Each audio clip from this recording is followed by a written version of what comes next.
NEET, board અને ગુજકેટની જે exam લેવાય છે એના માટે સંસ્થાના શિક્ષકો દ્વારા આપને કઈ રીતે માર્ગદર્શન મળ્યું છે? અમારા જે સ્કૂલમાં જે રોજ ટેસ્ટ લેવાતા હતા તો એ પ્રમાણે હું એ ટેસ્ટના દરેક સિલેબસ હોતા હતા, તો એ સિલેબસ પ્રમાણે અમે દરેક સબ્જેક્ટના ચેપ્ટર અમે તૈયાર કરતા હતા.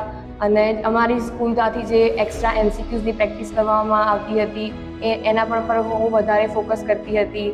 મને માર્ગદર્શન પણ આપતા હતા કે આ સબ્જેક્ટમાં આટલું ઇમ્પ્રૂવ કરવાની જરૂરત છે.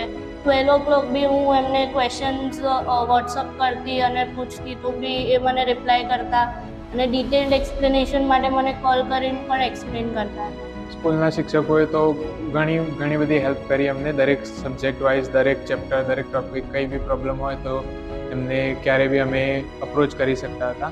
જ્યારે પણ આપણે સ્કૂલમાં ટીચર્સનો અપ્રોચ કરતા હતા ત્યારે એમનો પૂરેપૂરો એમનો સપોર્ટ મળી રહ્યો હતો. તો ક્યારે પણ રિસેસમાં જઈએ કે 2 લેક્ચરની વચ્ચે જઈએ પણ એ દરમિયાન અમે પોતાના ડાઉટ સોલ્વ કરી રહેતા હતા.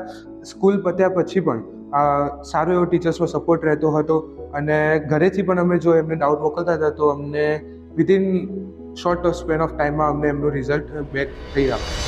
એના લીધે આ હેલ્પ થઈ છે મારી.